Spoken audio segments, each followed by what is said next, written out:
Hello నమస్తే నేను Ashok welcome to reality check. ఏపీలో కొత్త ప్రభుత్వం కొలువుదీరింది. చంద్రబాబు నాయుడు ముఖ్యమంత్రిగా ప్రమాణ స్వీకారం చేసి నిన్న బాధ్యతలు చేపట్టారు. దాదాపు ఆయన ఏదైతే ఎలక్షన్స్కి ముందు ఇచ్చినటువంటి 5 హామీలు ఉన్నాయో 5 హామీలపైన ముందుగా సంతకాలు పెట్టారు. Mega DSC, land titling act, అలాగే పెన్షన్ల పెంపు, మిగతా ఇతర కార్యక్రమాలపైన కూడా ప్రతిపాదిస్తూ చంద్రబాబు నాయుడు నిన్న 5 సంతకాలు చేశారు. దీంతోపాటు కూటమిలో బలాన ప్రతిపక్షం అనే అనాలి ఇప్పుడు, ఎందుకంటే అధికారంలో పక్షంలో భాగంగా ఉన్నటువంటి జనసేన పార్టీ ఇప్పుడు ప్రధాన ప్రతిపక్షంగా ఉంది.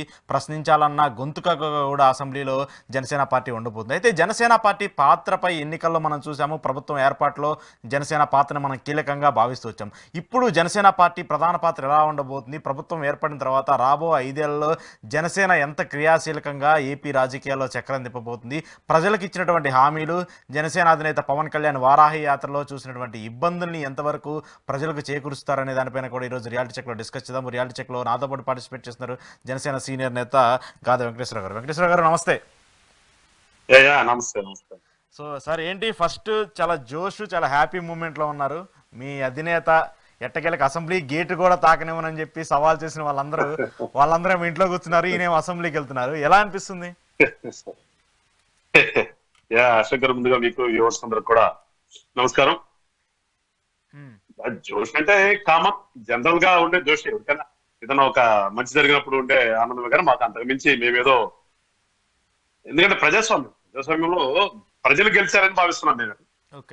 మేము గెలిచామనే దానికంటే కూడా అంతిమంగా ప్రజలే కదా, ప్రజల కోసమే ప్రభుత్వాలు. అదే ప్రజలు ఒక వ్యక్తి ఒక ప్రభుత్వంలోకి వచ్చిన తర్వాత చేయకపోతే ఎట్లా ఈడ్చి పక్కన పెడేస్తారు దానికి వాళ్ళ ఆంధ్రప్రదేశ్ ఉదాహరణ. ఇంత పెద్దగా 151 గెలిచామో మీకేముంది అది నిన్నటి దాకా అన్నవాళ్ళు ఇవాళ పరిస్థితి ఏంటి? మీరు అన్నట్టుగా ఎక్కడ తెలియదు, ఎక్కడ దాక్కున్నారో కూడా తెలియదు. కానీ మేము కోరుకున్నది అట్లాంటి ప్రజాస్వామ్యం కాదు. ప్రజాస్వామ్యంలో రాజకీయ పార్టీ ఇట్లా ఉండకూడదు అంటాం మేమనేది. రాజకీయ పార్టీలు అనేది ప్రజలకు మంచి చేయడం కోసం వస్తాయి. ఒక సిస్టమ్ అంది, ఒక రాజ్యాంగం, భారత రాజ్యాంగంలో ఈ ఫెడరల్ సిస్టమ్ లో రకరకాలుగా పెట్టుకున్నప్పుడు అందరూ ఉండాలి. మీరు ఉండాలి, నేను ఉండాలి.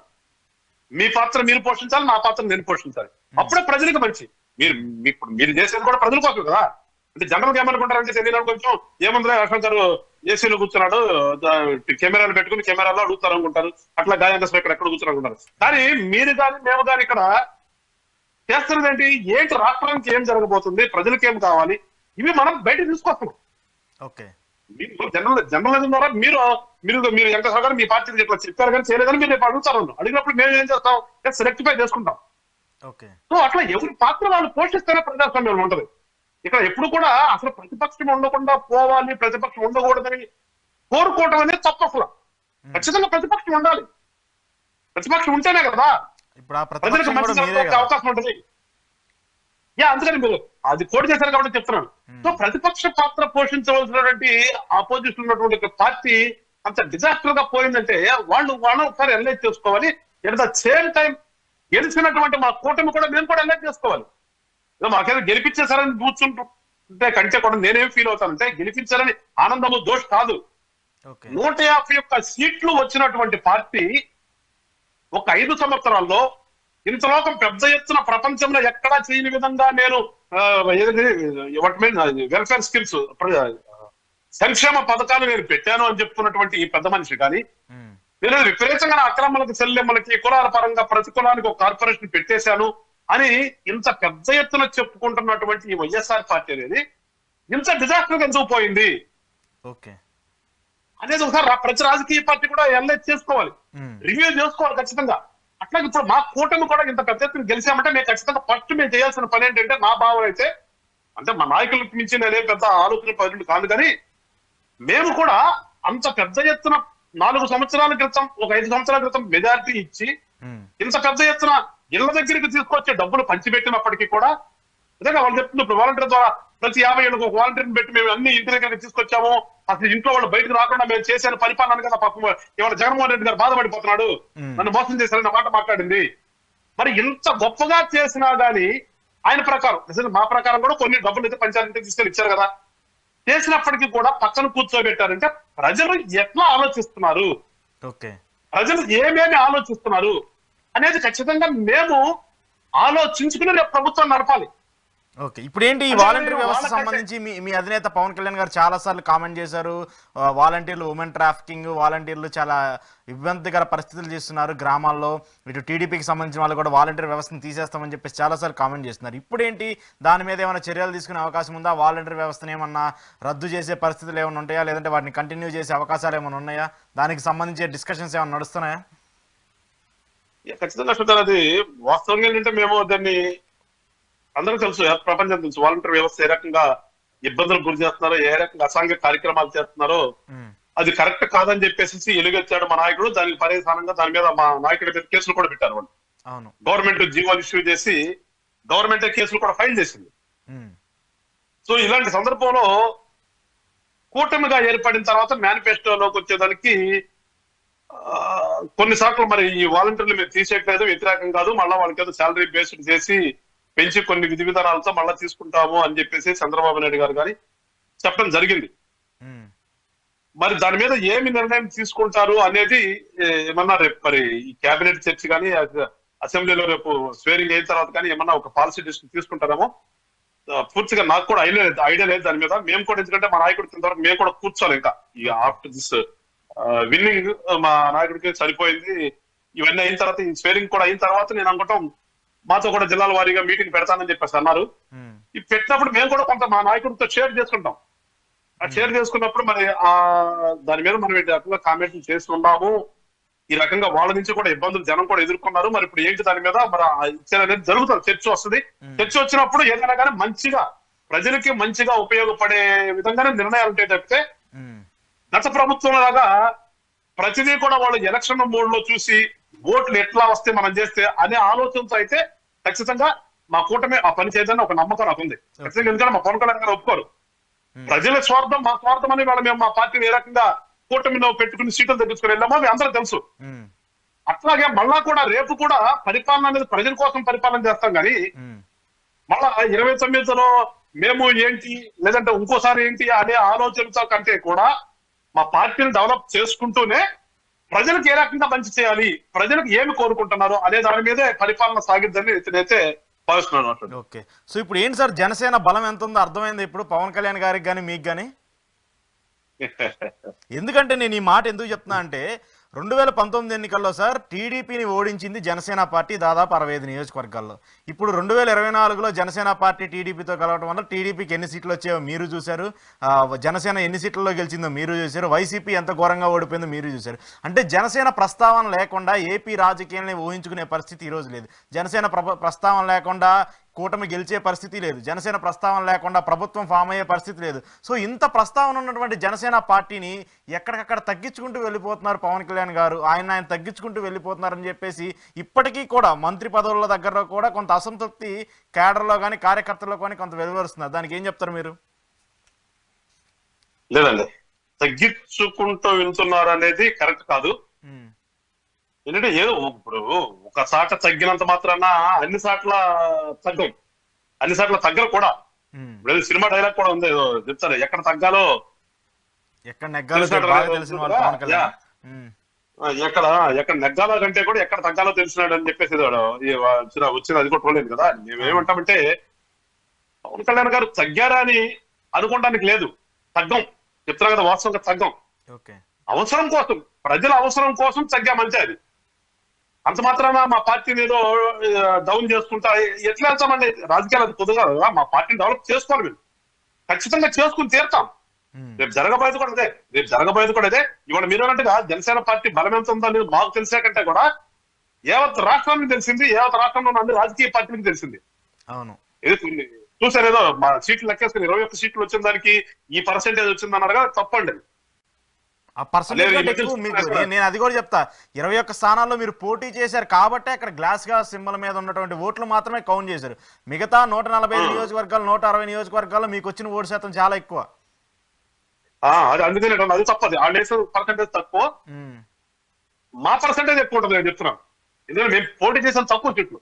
అవును, మా కూటమి పార్టీ బీజేపీ ఒక 10 సీట్లు చేసింది, వాళ్ళు 134 సీట్లు వాళ్ళు చేశారు, 140 సీట్ల అవి లెక్కేసి మీరు అవి లెక్కేస్తున్నారు. కానీ వీటన్నిటికీ మూల కారణం మా ఓటు బ్యాంకే. నేను గుండె మీద చేయాల్సింది చెప్తాను. కూటమిలో ఉండి మీరు ఎంత చెప్తారని మా సోదరులు ఎవరో చూసి అంటే అనొచ్చు కాక నేను చెప్తున్నా, ధైర్యంగా చెప్తున్నా. మా ఓటు బ్యాంకే ఇవాళ పవన్ కళ్యాణ్ గారిని రాష్ట్ర ప్రజలు రాష్ట్ర వ్యాప్తంగా ఉన్నటువంటి ఎంతగా నమ్మారంటానికి నిన్న రిజల్ట్స్ ఉదాహరణ అండి. అదేదో ఊరికి జనసేనకు ఫలానా ఈ సామాజిక వర్గమే ఉంది, ఈ సామాజిక వర్గం ఓటింగే వచ్చింది అని అనుకునే వాళ్ళందరూ కూడా ఒకసారి తెలుసుకోవాల్సింది ఏంటంటే ఇవాళ పవన్ కళ్యాణ్ గారిని అన్ని కులాలు నమ్మారు వాళ్ళ రాష్ట్రంలో. కూటమి ఏర్పాటు చేయడంలో ఎంత ప్రధాన భూమిక పోషించారో, తర్వాత కూడా ఏదైతే ఓటు చీలకూడదని ఒక నినాదాన్ని ఇచ్చాడో, ఏదైతే ఈ రాష్ట్రంలో ఉన్నటువంటి జగన్మోహన్ రెడ్డి గారి ప్రభుత్వం ఏ రకంగా పరిపాలన చేస్తుందని చెప్పి దాన్ని క్రిటిసైజ్ చేస్తూ మొదలు పెట్టాడో అది నమ్మారు.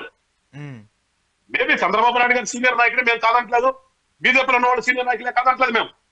కానీ నేను ధైర్యంగా ఎవరేమనుకుని చెప్పగలిగేది, ఈ యొక్క 164 స్థానాలు కూటమికి వచ్చిన కారణం అంటే ఖచ్చితంగా అది మా ఎఫెక్టే.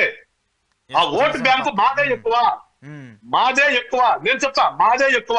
ఎక్కడ ఏ నియోజకవర్గంలో చెప్తా, ఏ నియోజకవర్గంలో ఏ ఏ సామాజిక వర్గాలు ఎందుకు ఓటేశారు అనేది చెప్పగలుగుతాను. కాదని మనం వచ్చి చెప్పగలుగుతాం. సో అందుకని మాది వాళ్ళ రాష్ట్రంలో జనసేన పార్టీ పర్సంటేజ్ అనేది చాలా ఎక్కువ ఉంది. కూటమిలో ఎక్కువ ఉన్నటువంటి పర్సంటేజ్ ఏదంటే మాదే, ఖచ్చితంగా చెప్తలేదు. సో మాది పార్టీ ఇవాళ చాలా బలంగా ఉంది. అది రానున్నటువంటి రోజుల్లో ఖచ్చితంగా ప్రజలకు అర్థమవుతుంది. ఈ రాష్ట్రంలో ఎవరిని కోరుకుంటున్నారు, ఎవరు నాయకత్వాన్ని కోరుకుంటున్నారు ఖచ్చితంగా రానున్నటువంటి రోజులు తెలుస్తుంది. కానీ కూటమి ఏర్పాటులో ఉన్నటువంటి పరిస్థితుల దృష్ట్యా, కూటమిలో ఉన్నటువంటి ఏమంటా మనం ఆ దృష్ట్యా ఇవాళ ఖచ్చితంగా మేము అనుకున్న ప్రకారం చంద్రబాబు నాయుడు గారు సీఎం అవ్వాలి కాబట్టి చంద్రబాబు నాయుడు సీఎం అయ్యారు. వాళ్ళకి ఎక్కువ సీట్లు వచ్చిన కాబట్టి వాళ్ళకి క్యాబినెట్లు ఎక్కువ పెడతానికి ఇవ్వాల్సి వచ్చింది. అవి కూడా ఇవన్నీ కూడా వెంటనే అది తగ్గినట్టు కాదు.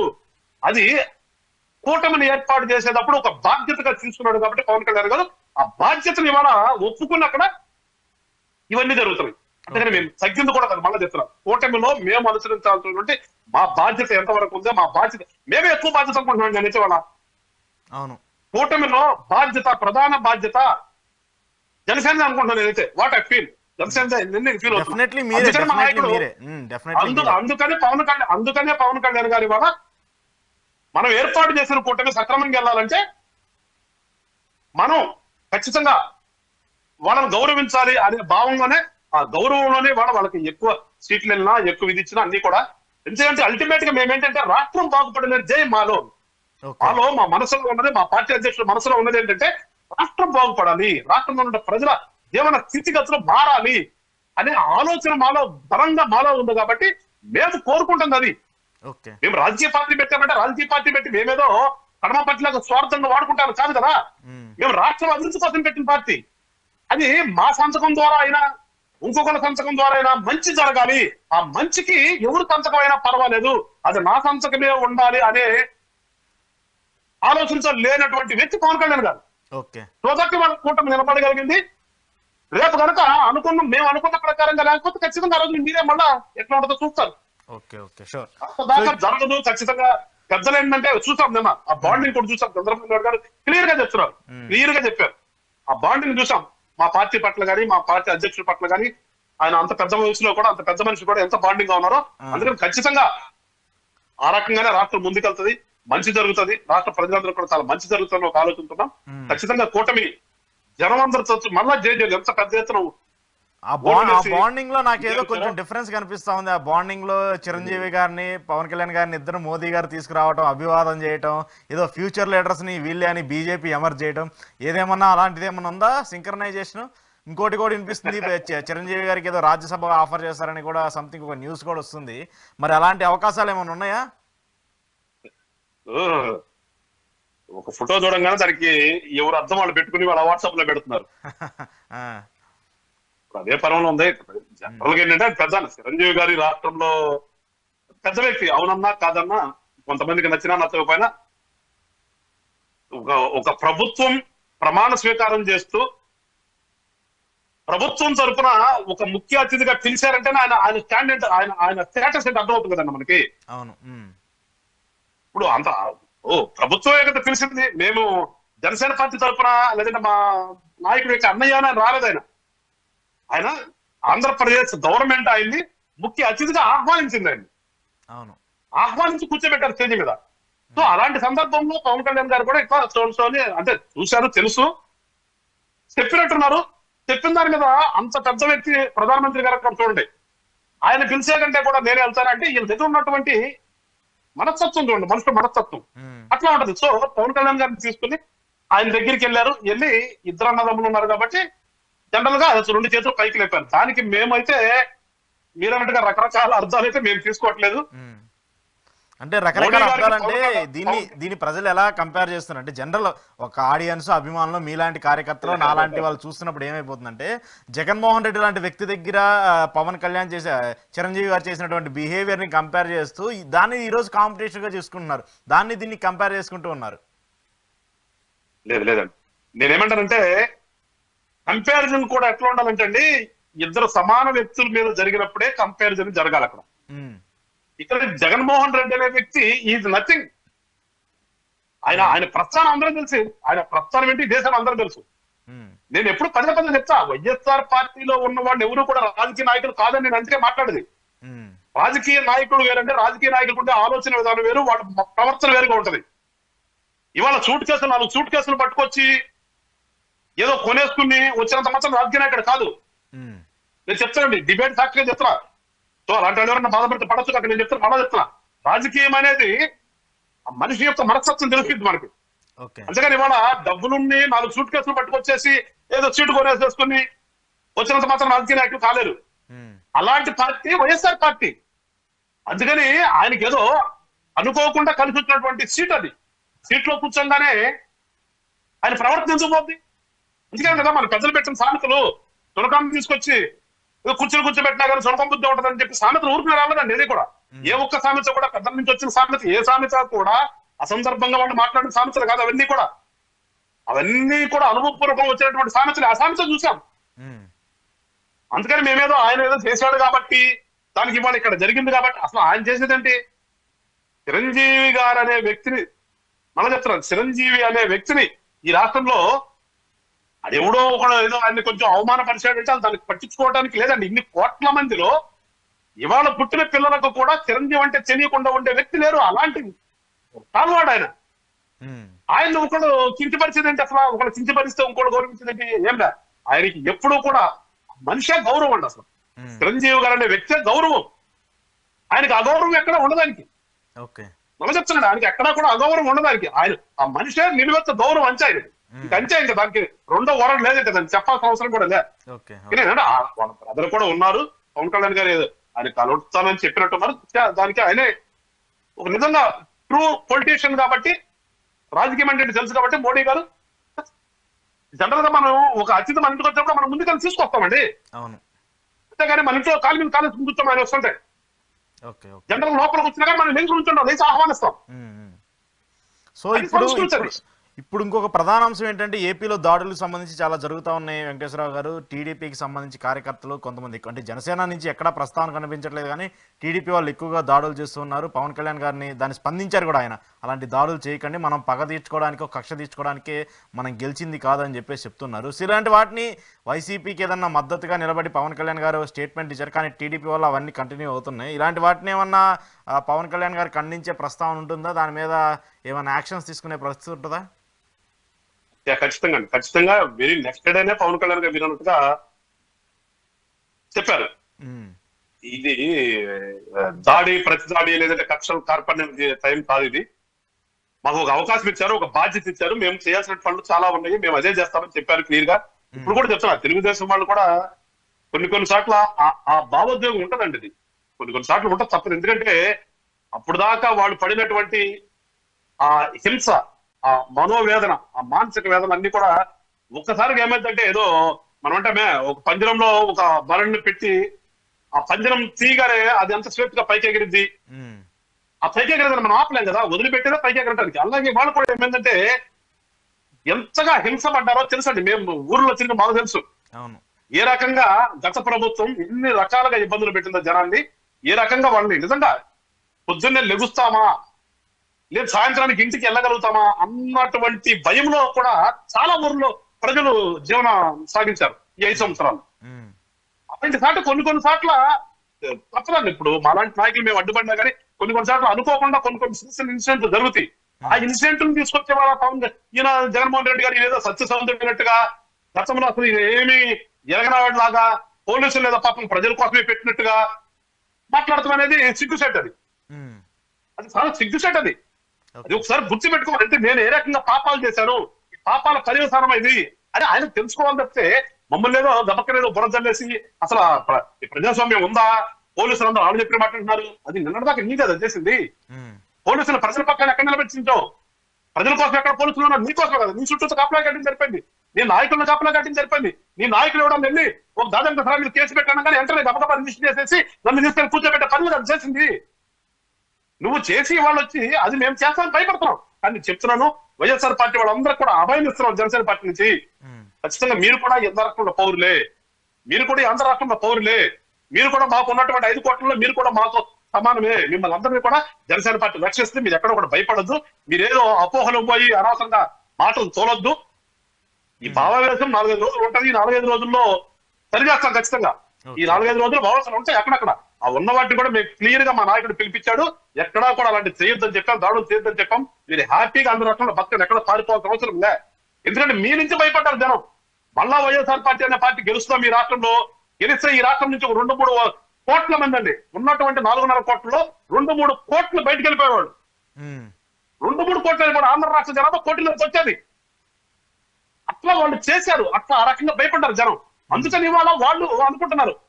కానీ ఎక్కడ మళ్ళా చెప్తున్నారు, వైఎస్ఆర్ పార్టీ నాయకులారా కార్యకర్తలను మీరేం భయపడద్దు, మిమ్మల్ని జనసేన పార్టీ ఉందో రక్షిస్తాం, మా వాళ్ళని రక్షిస్తామో మిమ్మల్ని కూడా రక్షిస్తాం, భయపడాల్సిన అవసరం ఏం లేదు. నిన్న జగన్మోహన్ రెడ్డి గారు ఒక కామెంట్ చేశారు, ఇక్కడ అసెంబ్లీకి వెళ్ళే పరిస్థితి లేదు, అసెంబ్లీలో మనల్ని మాట్లాడిస్తారో కూడా నాకు నమ్మకం లేదు, సో మండలిలో మీరే కొట్లాడాలి, మనకి ఎమ్మెల్సీలో స్ట్రెంత్ ఎక్కువ ఉంది, మనకు బలం ఎక్కువ ఉంది కాబట్టి అక్కడే మాట్లాడాలి, అసెంబ్లీలో ఉండే మన పరిస్థితి ఉండదని చెప్పేసి నిన్న జగన్ గారు కామెంట్ చేశారు. సో అసెంబ్లీలో జగన్మోహన్ రెడ్డి గారు వస్తారో లేదో ఇప్పుడు ఒక పెద్ద ప్రశ్నగా ఉంది. ఆయన అక్కడ ప్రమాణ స్వీకారం చేస్తారు అసెంబ్లీలో, లేదంటే స్పీకర్ ఛాంబర్కి వెళ్ళి ప్రమాణ స్వీకారం చేస్తారనేది కూడా తెలియాల్సి ఉంది. సో ఈ నేపథ్యంలో ఇంకా ప్రధాన ప్రతిపక్షంగా ఉండాల్సింది మీరు. జగన్మోహన్ రెడ్డి రాకపోతే ప్రభుత్వాన్ని ప్రశ్నిస్తారా, ప్రభుత్వం చేసే తప్పులను ఎండగడతారా? ఎందుకంటే జగన్మోహన్ రెడ్డి గారు చేసిన తప్పుల గురించి మాట్లాడినప్పుడు కౌంటర్ ఎవరో ఒకళ్ళు ఇవ్వాలి కదా, ఆ కౌంటర్ ఇచ్చే జనసేన అయి ఉండాలి. గతంలో జగన్మోహన్ రెడ్డి గారు తప్పుల్ని ప్రశ్నించిందే మేమండి, ఎదిగి చూపించింది మేము, అలా రోడ్ల మీద పోరాటాలు చేసింది జనసేన పార్టీ. సో ఇవాళ చెప్తున్నాం, జగన్మోహన్ రెడ్డి గారు ప్రశాంతంగా అసెంబ్లీకి వచ్చి ప్రజాస్వామ్యాన్ని గౌరవించాలి. నేనేమంటానంటే ప్రజలు మిమ్మల్ని గెలిపించారు పులివెందుల నియోజకవర్గం నుంచి.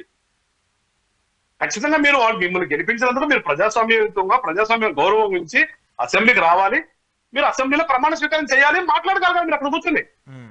అంతేగాని ఇప్పుడు మీరు పోయినసారి మీరు చేశారు కాబట్టి మళ్ళీ వీళ్ళు చేస్తారు అదే అంటుంది. మీరు చేసినవన్నీ వీళ్ళు చేస్తారని అనుకోవద్దు. మీకు ప్రజాస్వామ్యం అంటే తెలియదు, మీకు ప్రజలను గౌరవించడం తెలియదు, మీకు ప్రతిపక్ష నాయకులను గౌరవించడం తెలియదు. మీకు ఎంతసేపు ఉన్నా కానీ ప్రజలను భయపెట్టి దోసుకోవడం అంటే మీకు తెలుసు. కానీ ఇక్కడ ఉన్నది ఈ ప్రజాస్వామ్యం అంటే తెలిసిన వాళ్ళు, ప్రజాస్వామ్యాన్ని అచ్చి ఎక్కువగా గౌరవించేవాళ్ళు, ప్రజాస్వామ్యం అంటే తెలిసిన వాళ్ళు. ఇది రాజకీయ పార్టీలు పై నీకు దొంగల పార్టీ కాదు కదా, ఇది రాజకీయ పార్టీ. అందుకని నిర్భయంగా 11 మంది మీరు అసెంబ్లీకి రండి, ప్రమాణ స్వీకారం చేయండి, రేపు పొద్దున్న కూర్చొని ప్రతిపక్ష పాత్ర పోషించండి, పోషించాలి కూడా. ఇది పోషించకపోతే ఎక్కడ కనిపించాలి ఇక్కడ ఉండడు కదా. ఇంకా ఆయనకులాగా మీ వాళ్ళతో మీరు దాడి చేపించినట్టుగా ఎట్లా మాట్లాడతాడండి? మన ఎమ్మెల్సీలు మీరు ఎక్కువ ఉన్నారు, మీరు కొట్లాడిన వాళ్ళకి ఏ రకంగా చెప్తాడు? శాసన మండలంలోనే కదా కొట్టింది. ఈ సోకాలు పనికి మంది బ్యాచ్ అంతా మంత్రులు హోదాలో ఉండి శాసన మండలంలోనే కదా లోకేష్ గారు నేను ఇంకెంత ముగ్గురు కొట్టారు అక్కడ, గుర్తుందా మీకు? అవునవును, అక్కడ అసెంబ్లీ రానివ్వకుండా మరి శాసన మండలి ఏ రకంగా మాట్లాడతారండి? ఇంకా జగన్మోహన్ రెడ్డి గారు కానీ వైఎస్ఆర్ పార్టీ పెద్దలకు మేము జనసేన పార్టీ ఒకటే చెప్తున్నామండి, మీరు ప్రజాస్వామ్యాన్ని గౌరవిస్తే ఖచ్చితంగా అసెంబ్లీకి రండి, రేపు ప్రమాణ స్వీకారం చేయండి, అక్కడ కూర్చొని మాట్లాడండి. At the same time Janasena party మేము ప్రభుత్వంలో కూడా ఉన్నాం కాబట్టి ప్రతిపక్షం అనే మాట మాట్లాడకూడదు. వాస్తవంగా ప్రతిపక్షంగా మేము మాట్లాడకూడదు, అది మాట్లాడితే ప్రజాస్వామ్యాన్ని అపహాస్యం చేసినట్లే. కానీ మేము ఖచ్చితంగా చంద్రబాబు నాయుడు గారి మీద ఒక నమ్మకం ఉంది మాకు. అంతదాకా జనసేన వాళ్ళు మాట్లాడేదాకా చంద్రబాబు నాయుడు గారు తీసుకురాదనే ఒక నమ్మకం మాకైతే ప్రగాఢంగా ఉంది. ఖచ్చితంగా మేము భాగస్వామ్యం కాబట్టి మంచిగా పరిపాలన చేస్తాము. ఎక్కడైనా చిన్న పొరపాట్లు జరిగితే నాలాంటి వాళ్ళం ఖచ్చితంగా గలం ఇస్తాం, మా నాయకుడు తెలియపరుస్తాం, మా నాయకుడి ద్వారా అక్కడ దాకా వెళ్తాం. రైట్. కంక్లూడ్ చేస్తే ఒక చిన్న పాయింట్కి మీరు ఆన్సర్ చేయాలి. ఈ ఈవీఎంల ట్యాంపరింగ్ గురించి చాలా కన్ఫ్యూజన్ నడుస్తుంది సార్. ఈవీఎంల ట్యాంపరింగ్ జరిగింది అంటే ప్రభుత్వం పూర్తయింది, ప్రమాణ స్వీకారం చేశారు, బాధ్యతలు చేపట్టినా కూడా వైసీపీ కొంత క్లెయిమ్ చేస్తుంది. వైసీపీకి ఓడిపోయినటువంటి ఎమ్మెల్యేలు, మంత్రులు కూడా కామెంట్ చేస్తూ వస్తున్నారు. ఏంటి ఇలాంటి ప్రస్తావన ఉంటుందా? ఈవీఎంలు హ్యాక్ చేసి గెలిచేంత ఇష్యూ ఉంటుందంటారా? మీరు నమ్ముతున్నారా దాన్ని? 2019లో వాళ్ళు అదే పని చేశారా? జనరల్గా మనకు అదే వస్తుంది కదా. 2019లో మీరు అదేనా? 2019లో మీకు ప్రజలు మ్యాండేట్ ఇచ్చారు, ప్రజలు ఓట్లు ఇస్తారు, గెలిచామని మీరు అనుకుంటే 24లో ఖచ్చితంగా కూటమి కూడా ప్రజలు ఓట్లు ఇస్తారు, గెలిచారని నమ్మాలి మీరు అంతే. అంతేగాని ఊరకనే పిచ్చి ప్రేరాపలు, పిచ్చి మాటలు మాట్లాడి చాలా ప్రజాస్వామ్యం ఉండి అంత మేమంతా పెద్ద విజ్ఞులు అంటారు కదా, తెలివిగల మేధావులు అని చెప్తున్నారు కదా వాళ్ళే. అందులో వాళ్ళకి ఐటీ కోర్, పెద్ద ఐటీ కోర్ కూడా ఉంది వాళ్ళకి. ఐపాక్ టీమ్ లాంటి చాలా ఉన్నాయి కదా, మరి వాళ్ళందరూ ఐటీ నిపుణులే కదా వాళ్ళంతా. ఆ మాత్రం వచ్చింది కదా వాళ్ళకి. ఊరికే మనం సామెత చెప్పినట్టుగా ఏదో వంక ఏదో చెప్తారు సామెతలో, వెంకయ్యనమ్మంట వంక చెప్పినట్టుగా ఇక్కడ వాడిపోయాం కాబట్టి ఈవీఎంలు పోయినట్టే. మీరు గెలిచినప్పుడు కూడా మేము కూడా అదేనాలి మళ్ళా. సో అట్లాంటిది ఉండదు ప్రజాస్వామ్యంలో. అది ఉంటే ఏ ప్రభుత్వం కూడా ఓడిపోవడం అనేది ఉండదు ఇక్కడ. సెంట్రల్ గవర్నమెంట్ లో ఉన్నటువంటి ఏ ప్రభుత్వం కూడా ఓడిపోదు ఇక్కడ. మరి ఎవరండి అధికారం వాళ్ళ చేతిలో ఉండి యాక్ట్ చేసుకునే అక్కడికి 243 సీట్లు ఎందుకు వస్తాయి మరి బీజేపీ వాళ్ళకి? మరి మినిమం రావాలి కదా వాళ్ళకి. ఊరక ఏదో నోరుంది అని చెప్పి పెడితే మాట్లాడితే కుదరదు. ప్రజాస్వామ్యం గౌరవించాలి అంతే. మీరు గెలిచినప్పుడు ఏమో ప్రజలు మంచి వాళ్ళను, మీరు ఓడిపోతే ప్రజలు చెడ్డా. ఓడిపోయిన పార్టీ కామన్ గా చేసే కామెంటే కదా, ఓడిపోయిన పార్టీ కామన్ అదే మమ్మల్ని చూసి నేర్చుకోండి అని చెప్తున్నాం మేము. మమ్మల్ని చూసి నేర్చుకోండి సార్. 2019లో మా నాయకుడే 2 సార్లు ఓడిపోయినా, మేము మొత్తం ఓడిపోయినా కానీ మేము ఆ మాటలేం మాట్లాడదు. మేము ఎక్కడ మేము ఎక్కడ పారిపోలేదు. మేము ఇప్పుడు వరకు కూడా ఉన్నాం కదా. ఇప్పుడు ఈ రోజు వరకు కూడా మీరు ఇసుక కోరిన దగ్గరికి మేమే వచ్చాం, మీరు కొండలు కొట్టేస్తుంటే కొండ దగ్గరికి మేమే వచ్చాం, మీరు ఎక్కడ కిరాతకాలు చేస్తే మేమే వచ్చాం కదా. మాకు మీరు ఒక సీట్ లేకపోయినా కానీ, ఉన్న ముఖ్యాన్ని మీరు తీసుకెళ్ళి కూర్చోబెట్టి ఒక సీట్ లేకపోయినా కానీ మేము పోరాడాం కదా. ఆ పోరాటం కట్టుకు ఉండాలి. రాజకీయం అంటే అది. అంతేగాని అధికారం ఉంటే ఇష్టానుసారంగా మాట్లాడి, అధికారం లేకపోతే ఏదేదో మాట్లాడి వెళ్ళిపోవటం కాదు, దాక్కోవటం కాదు. రాజకీయ నాయకుడు అనేవాడు అది ఉన్నా లేకపోయినా ప్రజా చేద్దామని వచ్చినప్పుడు సేవ చేయడానికి ఏమంటుంది అర్థం. ప్రజల కోసం పోరాడేటప్పుడు అర్థమేంటి నీకు? ప్రజలకు మంచి కోసం పోరాడేటప్పుడు అర్థమే ఉండదు కదా. మళ్ళా చెప్తున్నా, వైఎస్ఆర్ పార్టీ వాళ్ళారా మీరందరూ కూడా జనసేన పార్టీ 2014లో స్టార్ట్ అయితే 2019లో ఓడిపోయినప్పుడు కూడా ఏ రకంగా మేము నిలబడగలిగామో దాన్ని చూసి నేర్చుకుని రేపు పొద్దున ప్రతిపక్ష పాత్ర పోషించండి మీరు. అప్పుడు ప్రజాస్వామ్యం గౌరవించినట్టు ఉంటుంది. అంతేగాని అంతకుమించి ఏదో పిచ్చి సాకులు, కుంటి సాకులు చెప్పి మమ్మల్ని రానిస్తారంటే ఖచ్చితంగా చెప్తున్నాం, మీకు భయం ఉంటే చెప్పండి, జనసేన సైనికులను పంపిస్తాం. మీకు జనసేన సైనికుల్ని మీకు పంపిస్తాను జగన్మోహన్ రెడ్డి గారు. మీరు అసెంబ్లీ దాకా తీసుకొచ్చి అసెంబ్లీ నుంచి మళ్ళీ మీ ఇంటికి పంపిస్తాం. లెటర్ రాయండి మాకు, మా హెడ్ ఆఫీస్ కి మా నాయకుడికి ఒక లెటర్ రాయండి. మీకు పోలీసుల మీద నమ్మకలేదు, చంద్రబాబు నాయుడు మీద నమ్మకలేదు, మీకు ఏమైనా భయం ఉంటే మా పవన్ కళ్యాణ్ ఒక లెటర్ పెట్టమనండి. మా కార్యకర్తలు మీ చాపలాగా తీసుకెళ్ళి అసెంబ్లీ తీసుకొస్తాం, అసెంబ్లీ నుంచి మీ ఇంటికి పంపిస్తాం. చూద్దాం దానికి అసెంబ్లీకి వస్తారా ఆయన లేదా అనేది కూడా చూద్దాం. థ్యాంక్ యూ వెంకటేశ్వర గారు. ఇది ఈరోజు వెంకటేశ్వర గారితో ఏపీ ప్రభుత్వానికి సంబంధించి, జనసేన పార్టీ ప్రస్తావనకు సంబంధించి ఎక్స్క్లూజివ్ రియాలిటీ చెక్. చూస్తూనే ఉండండి ఈహా టీవీ.